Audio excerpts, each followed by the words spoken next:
Por favor, abra sua Bíblia no Evangelho de Mateus. Chegamos nesse capítulo tão maravilhoso que é o capítulo 24.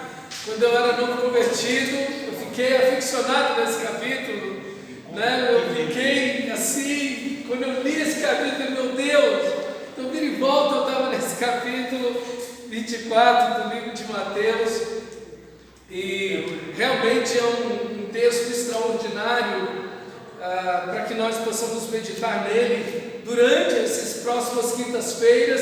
Esse é o último discurso público de Jesus. Ele está aí finalizando o seu ministério, ele está na semana da sua morte dentro de Jerusalém. Enfim, então é um momento assim muito importante, crucial para os discípulos, para a obra redentora que ele vai fazer. E ele nos dá um grande presente aqui. O presente é nos dar olhos para enxergar aquilo que irá acontecer no futuro. É um texto sagrado, é um texto sagrado que fala da escatologia, isso é, que fala do fim, da segunda vinda de Cristo. E tudo no Novo Testamento, depois dos Evangelhos, vai apontar para essa segunda vinda. Tudo vai direcionar sempre esse momento glorioso em que o nosso Senhor voltará, não agora como um servo sofredor para morrer por nós na cruz, nos substituindo, mas o Rei dos Reis, o Senhor dos Senhores, em glória, vindo sobre as nuvens dos céus, e todo olho o verá. Que extraordinário vai ser esse dia! E esse capítulo maravilhoso, e o 25 também, são dois capítulos aqui, que o nosso Senhor da glória nos presenteia, nos dando essa visão do que vai acontecer no futuro. Toda a escatologia do Novo Testamento se fundamenta nesse capítulo 24 e 25. Todo mundo que vai falar da segunda vinda de Jesus vai inspirar-se no Novo Testamento, vai se inspirar aqui nesse texto. Por exemplo, Pedro, Paulo, né? Enfim, é um tema que vai estar muito presente. O apóstolo Pedro diz que em todas as suas cartas, Paulo fala da segunda vinda. É um tema central no Novo Testamento, é a segunda vinda de Cristo. E nós vemos aqui que aquilo que o Senhor em glória fala com João no livro de Apocalipse, ele tem plena ciência aqui, ok? Ele tem plena ciência do que vai acontecer, o momento exato de todos os eventos. É um negócio extraordinário. Então, assim, é um texto assim, para você se lançar, para você memorizar, para você meditar nele. Tem muita aplicação para mim e para você. Olha aí o versículo 1, é um texto maravilhoso. Jesus saiu do templo e, enquanto caminhava, os seus discípulos se aproximaram para lhe mostrar as construções do templo. Ele, porém, lhes disse: vocês estão vendo essas coisas? Em verdade lhes digo que não ficará aqui pedra sobre pedra que não seja derrubado. É uma figura de linguagem que ele usa, que não vai ficar pedra sobre pedra, isso vai ser uma destruição plena, completa, total. Os discípulos estão admirados, né? Estão boquiabertos.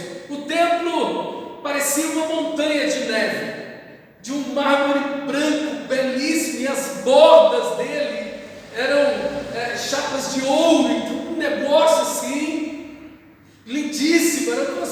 Era uma das obras das construções mais bonitas daquela época, da antiguidade. Então, realmente, os visitantes, né, que vinham, quem estava morando ali em Jerusalém estava muito acostumado com a visão, mas quem vinha de fora, né, e tinha ido uma ou algumas vezes em Jerusalém, sempre ficava admirado, até porque o templo, com a sua área, não o templo só, mas a área do templo, né, que tinha um muro que cercava a área do templo, junto com o templo dentro, levava 1/4 do tamanho da cidade de Jerusalém. Então, era um negócio bem significativo, grande mesmo, e que as pessoas ali, obviamente, ficavam boquiabertos. Já tinha 47 anos que estava sendo construído e ainda não tinha sido terminado, estava ainda em construção. Então, o Senhor da Glória, diante dessa admiração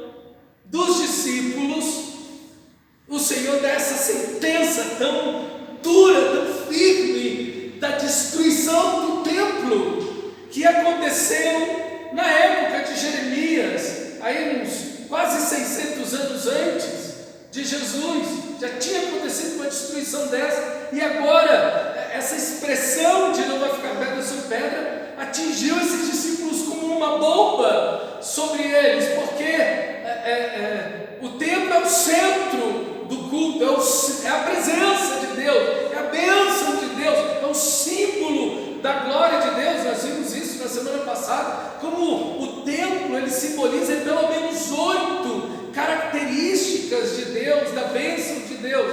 Então, assim, perder o templo é perder o próprio Deus. Ezequiel mostra isso: quando o templo é destruído, Deus vai embora. E Jesus acabou de dizer isso no capítulo 23. E a minha admiração é com os discípulos. Depois do capítulo 23, como eles estão admirados ainda de qualquer coisa ali. O capítulo 23, que é o início desse discurso, que é o capítulo 23, 24 e 25, né? O maior discurso de Jesus, abarca bastante texto. Irmão, foi o discurso mais duro de Jesus. Ele chamou os líderes religiosos, os fariseus, escribas e todos os líderes religiosos de hipócritas, cegos, filhos do inferno, e daí por diante. E ele termina o capítulo, depois de todas as sentenças que ele emite sobre esses religiosos, ele diz, com tanto amor no seu coração, uma palavra de juízo, de destruição, não do templo, mas de toda a cidade de Jerusalém. Jerusalém, Jerusalém, essa expressão dupla mostra muito amor, muita compaixão, mas ao mesmo tempo muita firmeza, que matam os profetas e apedrejam os que te foram enviados. Uma cidade assassina. E aí a gente vai ver Jerusalém no livro de Apocalipse, lá no capítulo 8, ela é chamada de Sodoma e Egito. Sodoma e Egito, onde as duas testemunhas que representam a igreja, elas são mortas dentro de Jerusalém, na cidade onde o seu Senhor foi morto. Eita! A cidade santa é chamada de cidade santa 2 vezes no Evangelho de Mateus. A cidade do grande rei, a cidade santa, a cidade que deveria receber o Messias, agora vai ser destruída. Agora está sob a maldição do próprio Deus. 40 anos depois dessa palavra, os romanos vieram e destruíram Jerusalém completamente. Não ficou pedra sobre pedra. Que coisa! Principalmente. Que coisa, irmão! Como uma cidade, como um povo, debaixo de tanta bênção de Deus, sai da bênção para o outro extremo, da destruição completa. Isso é assim, um alerta para mim e para você, porque a gente vê muitas vezes como, e aqui é um paralelo, como Deus abençoou de forma tão extraordinária, por exemplo, na igreja na Europa, onde nasceu a reforma protestante, como aquele povo foi abençoado, como a reforma trouxe um impacto econômico, social, político, em todas as áreas, e acima de tudo espiritual, do conhecimento de Deus.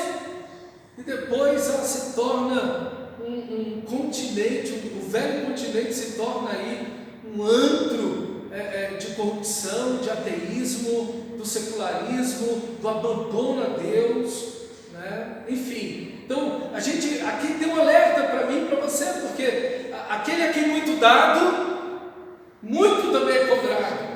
Então, você tem sido abençoado por Deus. O que é que está fazendo com essas bênçãos que Deus tem dado para você? Né? A gente precisa pensar nessas coisas, porque não é só uma cidade, não é só um continente, é a minha vida também, a minha própria vida, que está sob essa bênção de Deus, que está sob essa chuva de Deus que tem chegado na minha vida, essas chuvas de bênção. Essa terra precisa produzir bons frutos, para a glória de Deus. Então, a minha admiração é com os discípulos. Por que eles estão admirados? Se Jesus acabou de dizer que a cidade vai ser destruída. E aqui tem outra lição para mim e para você. Como a gente é lento para entender as coisas espirituais. Jesus, olha, não foi na semana passada, não foi o mês passado. Jesus acabou de pronunciar o capítulo 23 na face daqueles líderes religiosos dentro do templo. Ele está saindo, é assim que começa o capítulo 24, e saindo Jesus do templo. Os discípulos, olha, Senhor, que coisa extraordinária, que beleza, que lindo, olha as pedras, as construções, olha que grandeza, que glória. E aí Jesus dá outra sentença: não vai ficar aqui pedra sobre pedra.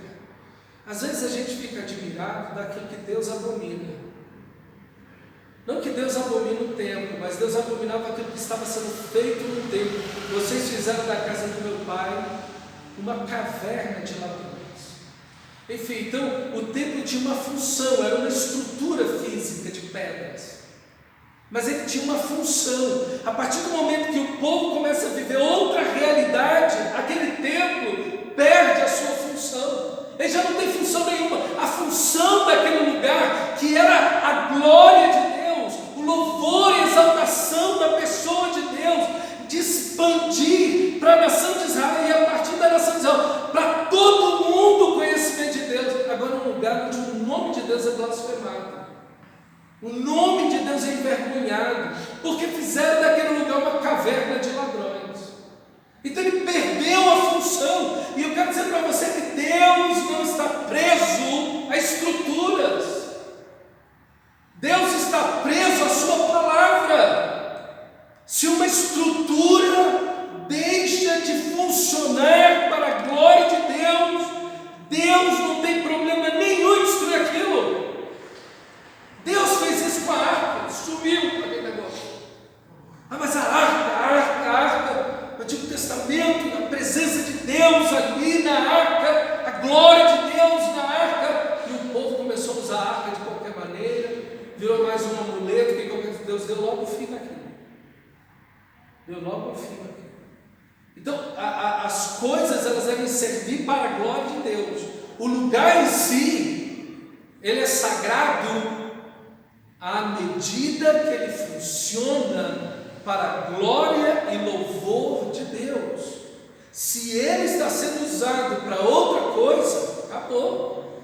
Deus não tem problema nenhum em se desfazer daquilo, porque dele é a terra, o mundo e a sua plenitude, e os que nele habitam. Então Deus não tem problema nenhum em se desfazer de estruturas que eram para ser para a sua glória, agora são pecaminosas. Então, o que nós temos aqui, irmão, é uma admiração dos discípulos. E a pergunta que eu tenho que fazer para mim é: será que eu estou admirado de alguma coisa?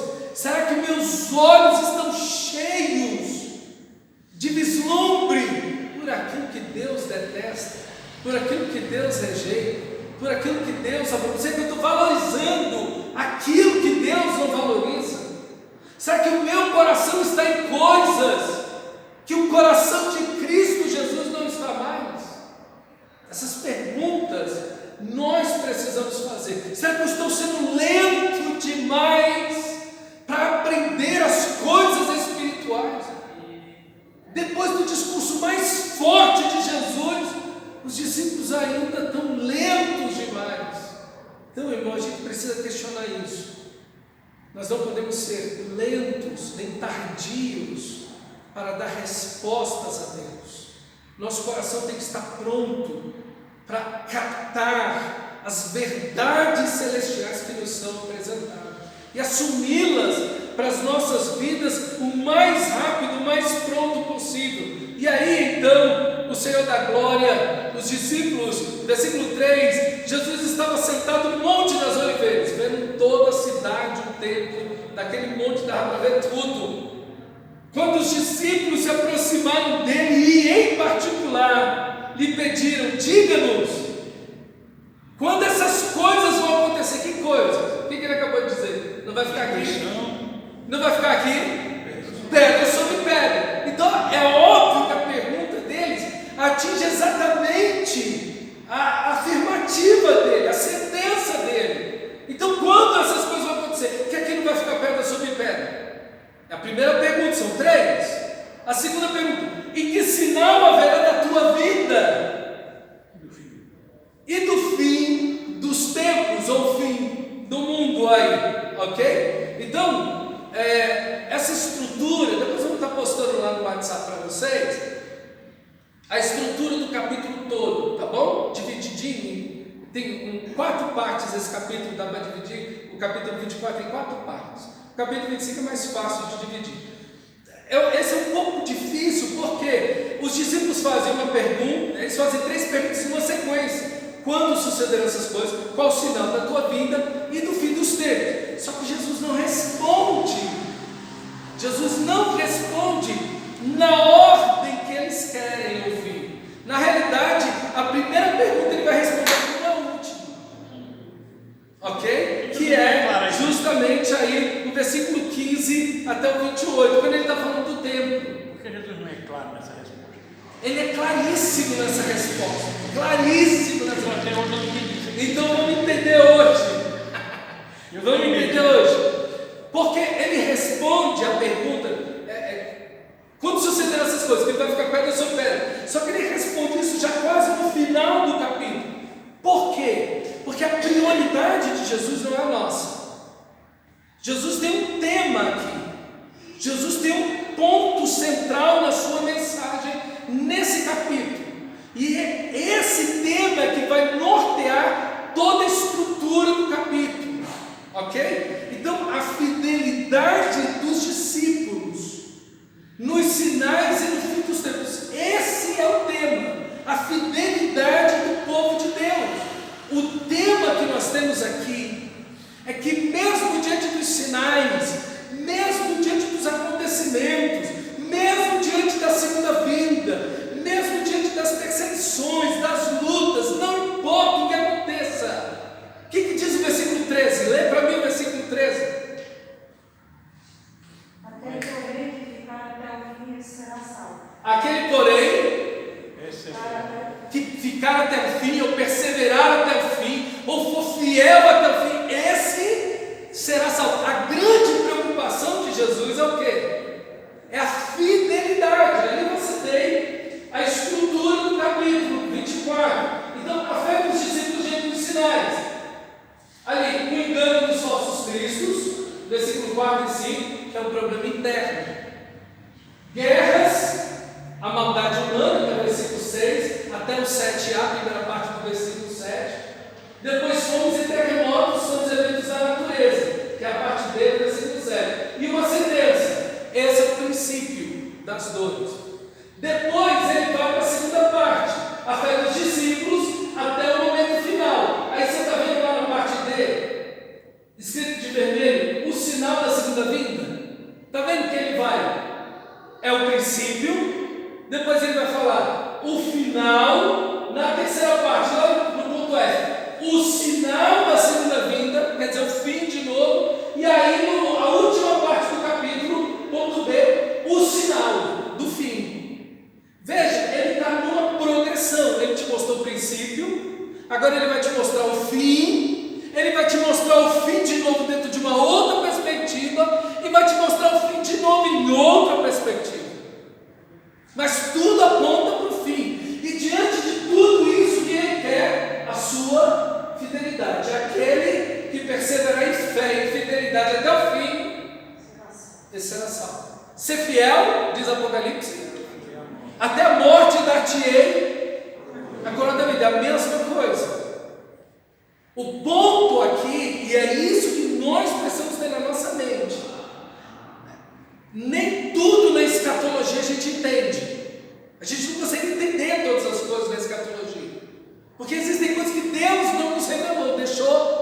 guardado para Ele, só para Ele, está na mão dele. Deus não botou tudo para a gente ver, mas aquilo que Ele botou para a gente ver, esse é o tema central: ser fiel. Ser fiel. Os religiosos não vão ser fiéis até a morte. Os religiosos ficaram no capítulo 23. Eles estão sendo destruídos, condenados pelos seus próprios pecados. Estão apegados a um lugar físico que eles transformaram numa caverna de ladrões. Eles fizeram do culto algo completamente errado. Eles se desviaram de Deus. É isso que os religiosos vão fazer. Os religiosos não vão perseverar até o fim. Mas o texto nos chama aqui a perseverar, a ser fiéis até o fim. O texto sempre vai nos chamar a isso. Aquele que perseverar até o fim, esse será salvo. Porque a pergunta deles é: quando será o fim, certo? Quando vai ser o fim? Qual o sinal da tua vida e qual o sinal do fim dos tempos? Então eles sempre estão em busca desse ponto. E Jesus vai dar isso para eles, mas dentro da ordem dele. Por isso que a primeira pergunta deles, que é a grande preocupação deles com o templo, não é a preocupação primeira de Jesus. A preocupação primeira dos discípulos é o quê? É que o templo vai ser destruído. Essa não é a preocupação primeira de Jesus.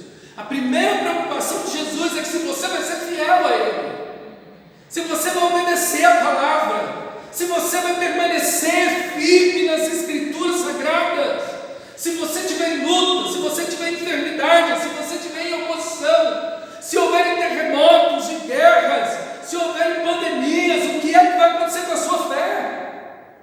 Ouvindo agora, dia 1º de janeiro agora, o pastor Mário Vega, lá em El Salvador, ele é uma das maiores igrejas do mundo. Ele estava vendo a reprise da oração que ele faz na virada do ano, e ele estava falando: irmãos, oremos, porque muitos irmãos deixaram a igreja, muitas pessoas deixaram, abandonaram o culto, deixaram de ir para o culto, deixaram de ir para a igreja. Uma igreja apinhada de 100.000 pessoas. E ele está dizendo lá em El Salvador, e você está vendo isso nos Estados Unidos, e você está vendo isso aqui no Brasil, você está vendo na América, você está vendo em todos os lugares, o povo está abandonando a igreja, os cultos, deixando a palavra de Deus. 80% dos pastores nunca leram a Bíblia toda. O índice só piora. Era 50, agora é 80. As pessoas se distanciaram das Escrituras, da oração, da adoração, da comunhão uns com os outros. A pergunta que eu tenho que te fazer é essa: você está firme? Como está a sua fidelidade a Deus? Minha pergunta é essa para você. E essa é a grande preocupação de todo verdadeiro pastor. É se as ovelhas estão sendo fiéis ao Supremo Pastor.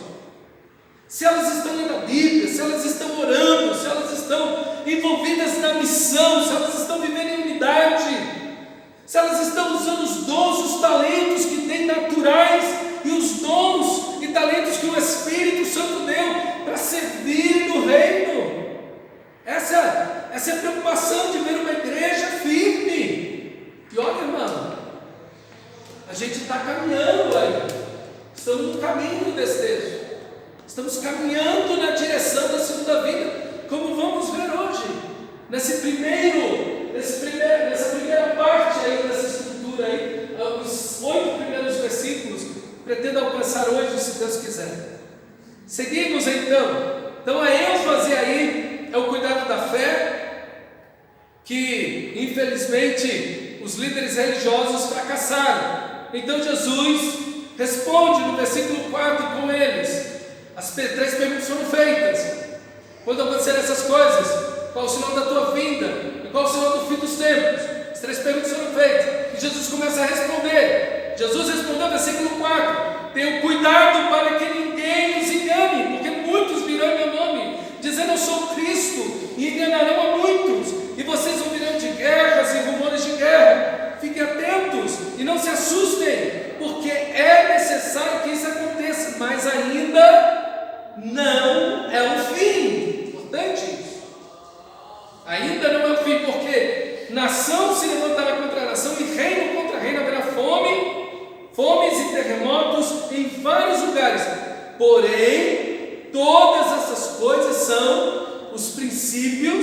o princípio das dores. A ideia de Jesus aqui é da gestação. Essa expressão aqui, o princípio das dores, é uma mulher grávida que gestou a criança, chegou aos 9 meses, e agora é a hora do nascimento dessa criança. Então começaram as dores, começaram as contrações, e as irmãs entendem isso melhor que a gente, demais, louvado seja Deus, porque aquele negócio começa devagarzinho, é uma cólica, um negócio esquisito, vai pegando aqui nas costas, um pouco na frente, e vem e vai embora. Daqui a pouco vem e vai embora. E esse negócio vai acontecendo assim, até que esse vem e vai embora se intensifica e as pausas se tornam cada vez menores, até que o neném nasce. Então a ideia de Jesus em usar essa figura de linguagem aqui, o princípio das dores, é que tudo culmina não para o melhor, mas para uma intensidade maior de dor e sofrimento, como acontece com a mulher que vai ter dor, que vai ter um menino. As dores não passam, elas vão aumentando até chegar ao clímax do nascimento da criança.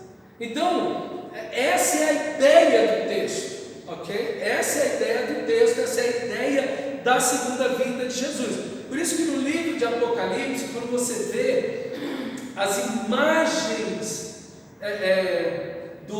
da segunda vinda de Jesus, que acontecem várias vezes no livro, Jesus volta só uma vez, mas o livro de Apocalipse vai te dar várias imagens do mesmo evento, como se você estivesse vendo o mesmo evento de vários ângulos diferentes. É como a batida de um carro, é como se você visse a batida do carro aqui nesse ângulo, e aí volta a fita e você vai ver a mesma batida do mesmo carro no mesmo lugar, só que você vai ver de outro ângulo.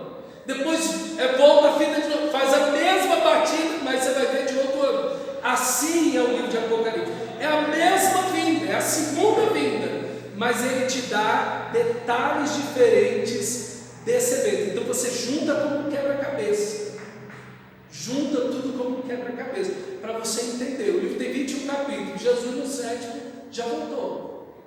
Se você ler o 7º capítulo, você vai ver lá a segunda vinda de Jesus. E o resto do livro?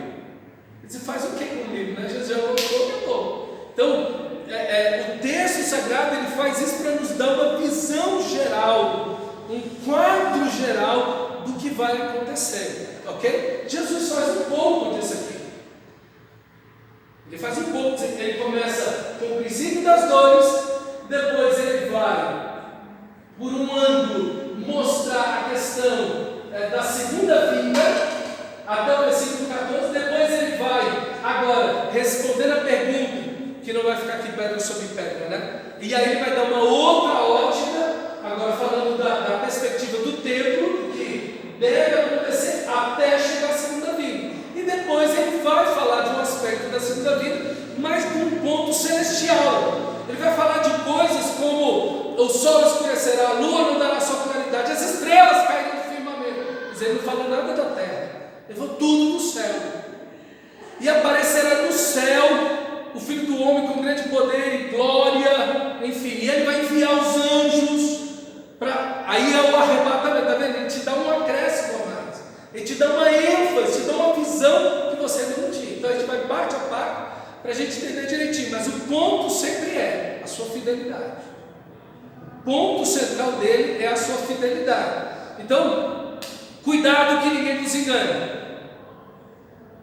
O engano nunca é uma mentira aberta, nunca é uma mentira completa. O engano é sempre a mistura da verdade com a mentira, por isso que é um engano, ok? Então o diabo, ele é muito astuto em tudo isso. A gente vai ver, por exemplo, no livro de Apocalipse, a gente vai ver também em 1º e 2º Tessalonicenses, quando Paulo vai falar, ele vai falar com todo o poder do engano. A gente vai ver no livro de Apocalipse as duas bestas que estão ali para enganar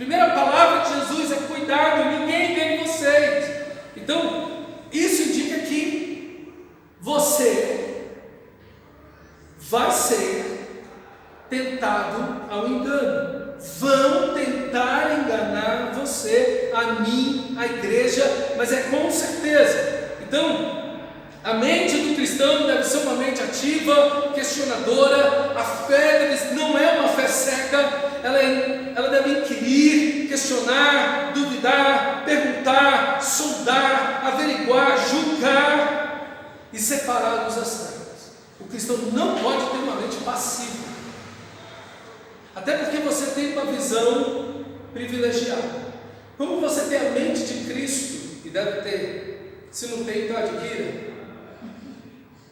Como você pensa nas coisas que são lá do alto, como você enxerga como Cristo, você tem uma visão do mundo muito mais ampla do que alguém que não nasceu de novo. Quem não nasceu de novo só olha para as coisas daqui, do agora. Você não, você olha as coisas que são lá do alto. Então você tem uma visão privilegiada do mundo, da existência, da vida, do dinheiro, dos prazeres, de tudo. Você consegue enxergar tudo dentro de uma ótica toda especial.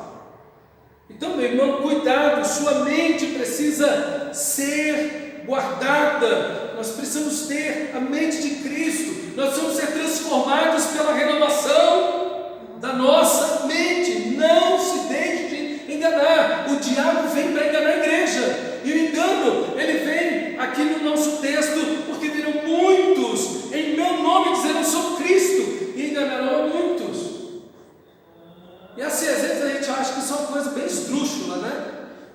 E o engano, ele sempre tem um ponto: é tirar a centralidade da pessoa de Cristo.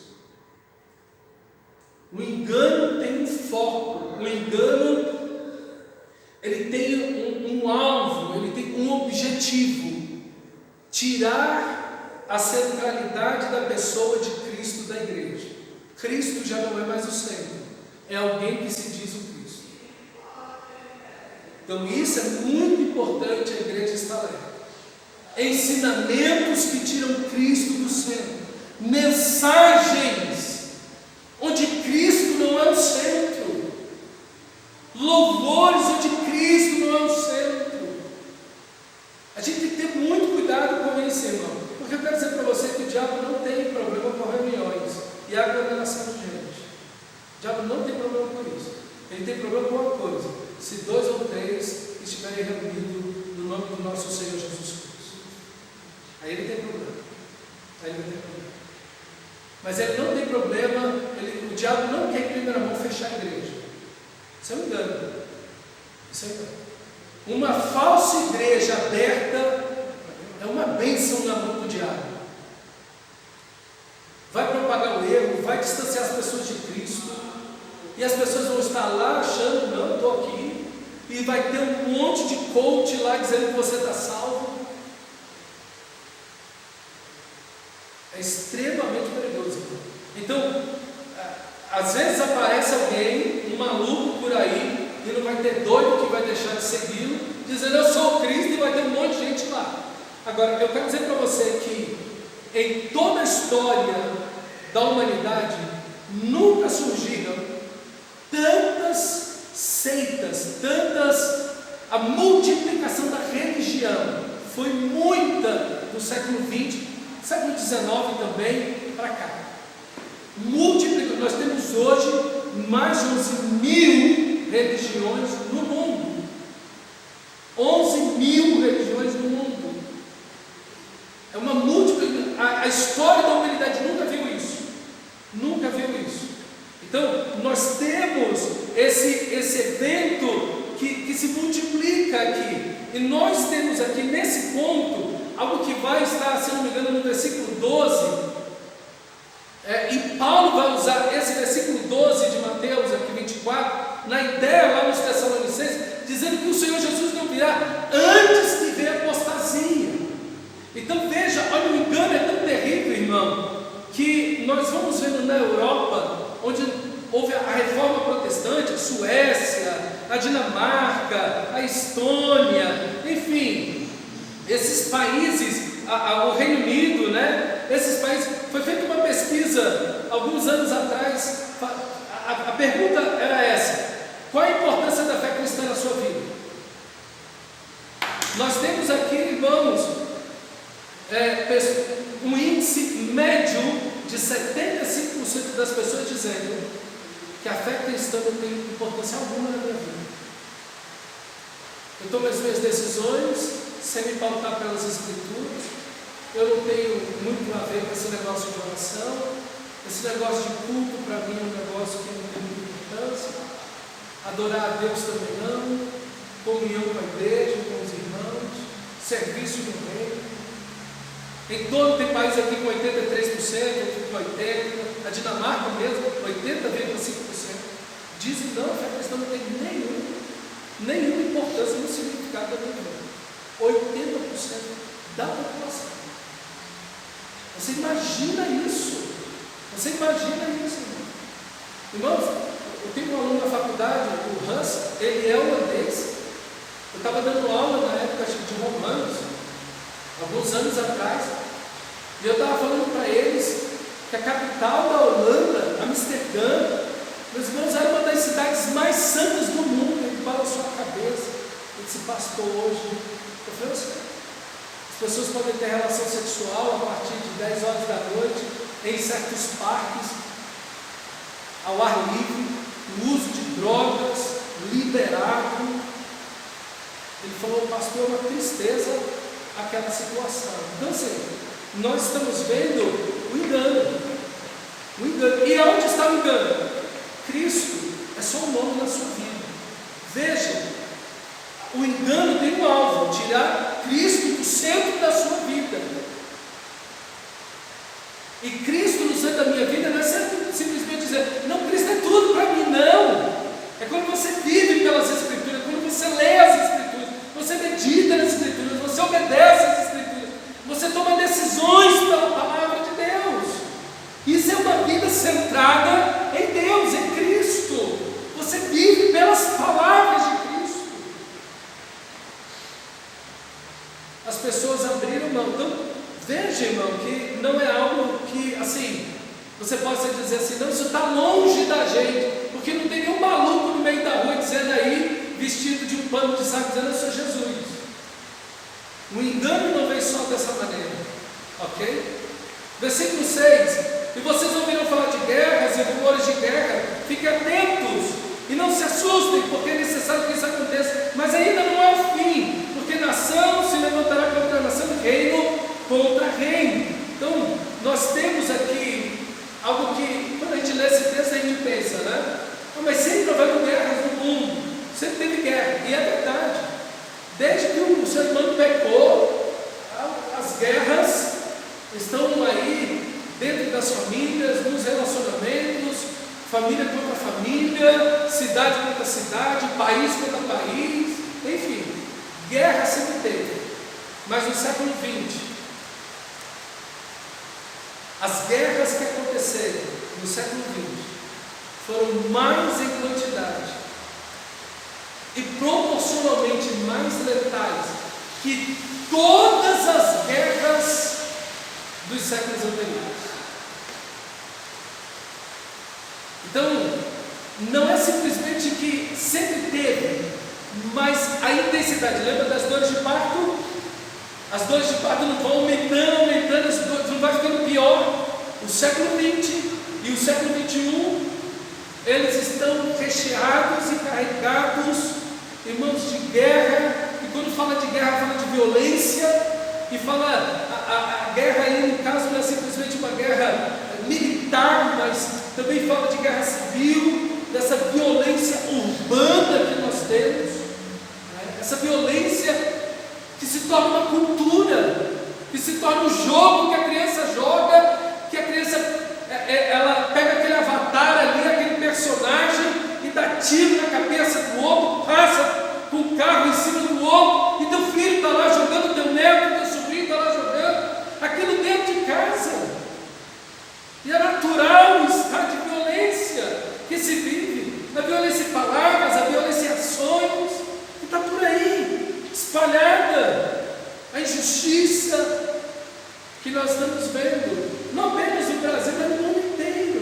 No mundo inteiro. A escalada da violência. O ser humano nunca foi tão violento como agora.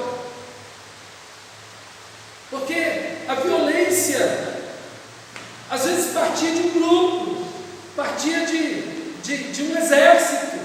Mas hoje você vê uma coisa que se estende, que se torna a cultura da violência, que se torna normal, natural, a violência.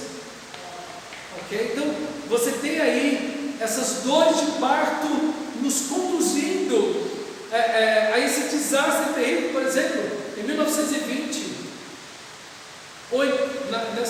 nesses anos aí, perto de 1920, 80% dos homens russos morreram.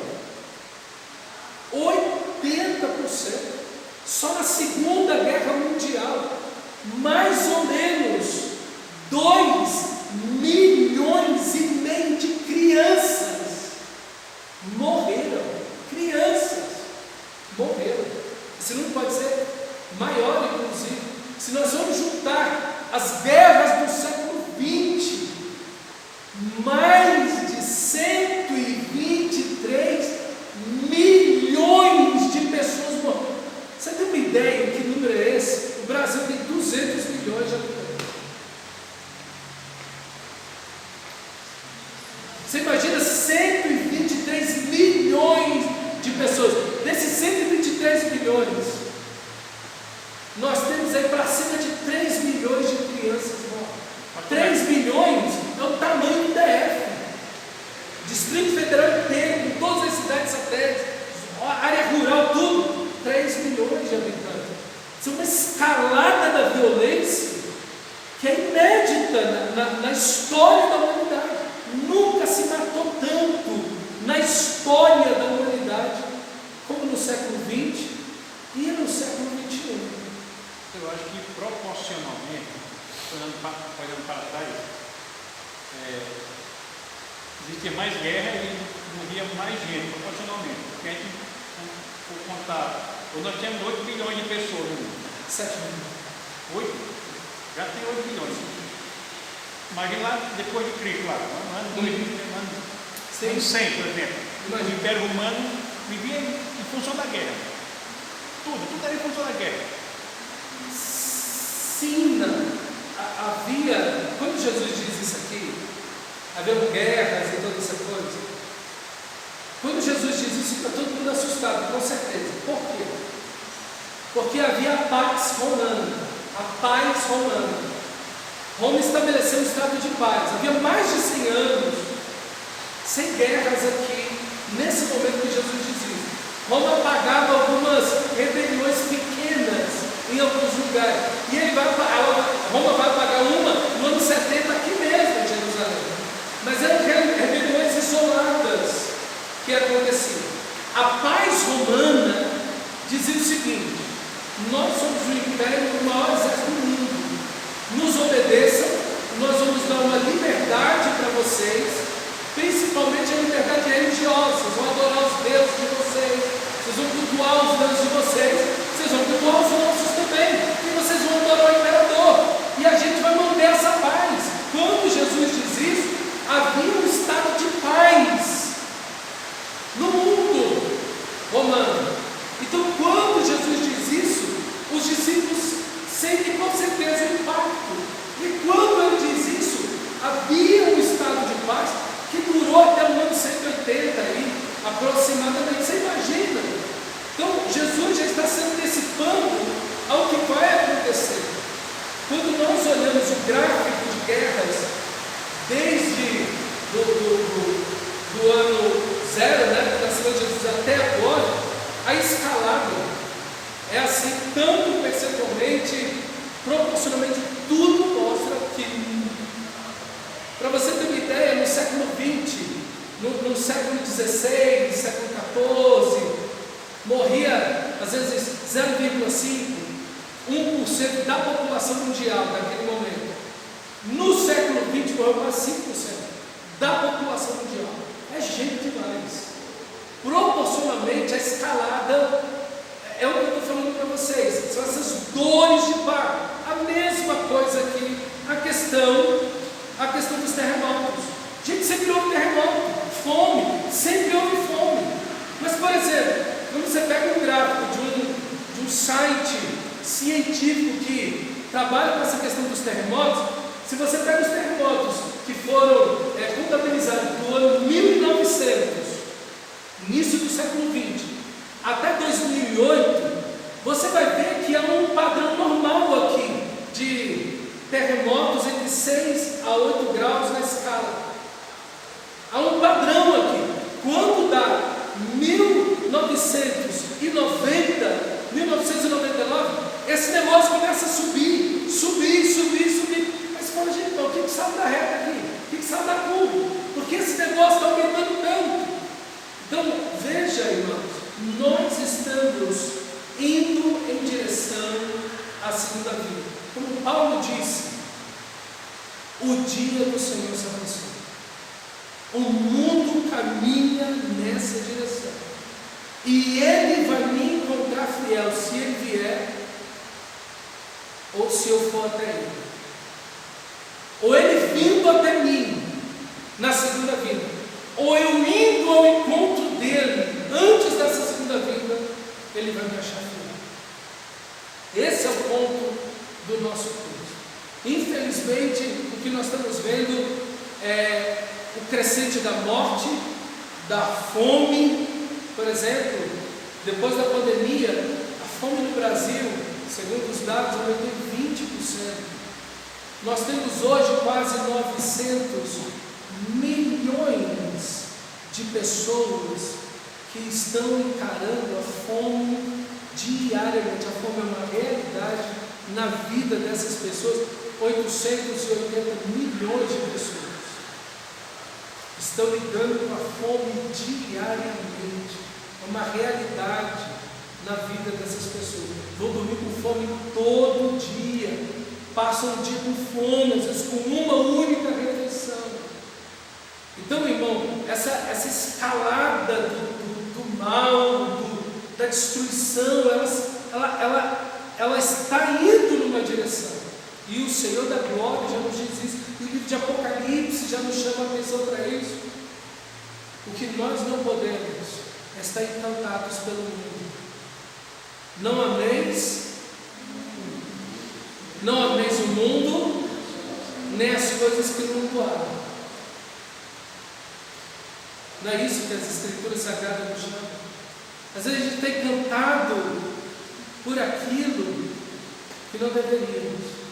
Nós podemos e devemos zelar da natureza, admirar a natureza, mas nós não podemos amar o ciclo de pecado, o sistema de pecado, essa cultura de pecado que está ao nosso redor.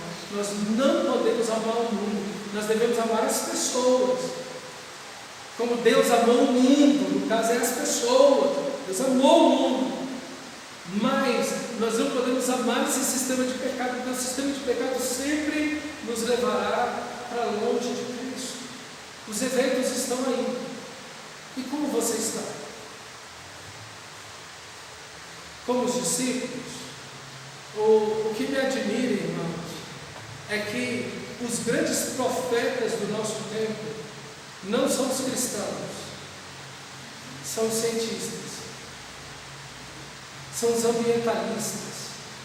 Eles que estão dizendo, olha, estão queimando, estão acabando a água, o ar, a poluição, a questão da alimentação no mundo. Então, segundo os dados mundiais, diante de uma crise, e eles usaram a palavra sombrio, a perspectiva sombria sobre essa questão da fome no mundo. Então nós estamos nessa direção, e o nosso coração, irmão, deve estar em Cristo Jesus. Como um mundo doente, quebrado, em sofrimento, sem esperança, não precisa de uma igreja forte, de crentes cheios do Espírito, que amem ao Senhor, que estão vivendo centrados em Cristo, como sal e luz do mundo, para dar esperança a essas pessoas, pregar Evangelho, que é um dos grandes sinais da segunda vinda. Esse Evangelho será pregado em testemunha a todas as etnias e então virá o fim. É a missão da igreja. É onde a igreja, o nosso coração deve estar, na pregação do Evangelho, no envolvimento do reino, no serviço do Senhor da glória, porque o dia se aproxima, o dia do Senhor se aproxima, e não apenas o dia do Senhor se aproxima, meu amado irmão, mas daqui a 50 anos onde você vai estar? Onde eu vou estar daqui a 50 anos? E você está admirado pelo que aqui? Pelo que seus olhos brilham? Meu amado irmão, desperta, igreja. É isso que a gente fica assim, boca aberta com os discípulos. Jesus está dizendo: isso aqui vai tudo ruir, nada disso aqui vai ficar em pé, essa cidade está quebrada. Jesus amaldiçoou a cidade de Jerusalém, amaldiçoou aqueles religiosos, sentenciou aqueles homens. Os discípulos estão admirados aqui. Irmão, que essa palavra venha em direção a mim e a você e sacuda a gente e abra os nossos olhos. Meu Deus, eu tenho que estar admirado de Cristo Jesus, porque o reino dele é um reino eterno. Aí tudo na sua vida fica pequeno. O seu trabalho tem importância, mas fica pequeno. Sua roupa tem importância, seus bens, sua casa, seu caso, tudo tem importância, mas tudo ganha um lugar menor. Cristo é o alvo da nossa vida. Nós estamos aqui caminhando como peregrinos em direção ao nosso Salvador. Não alheios ao mundo, não alheios à vida, à economia, à política, à educação, nada disso. Dando o nosso melhor aqui, para a glória de Deus, mas com os nossos olhos postos na esperança de que o nosso Rei voltará, o nosso Senhor virá nos buscar. Feche seus olhos, meu amado irmão, e ore ao Senhor nesse instante. Como está a sua fé, sua vida de oração?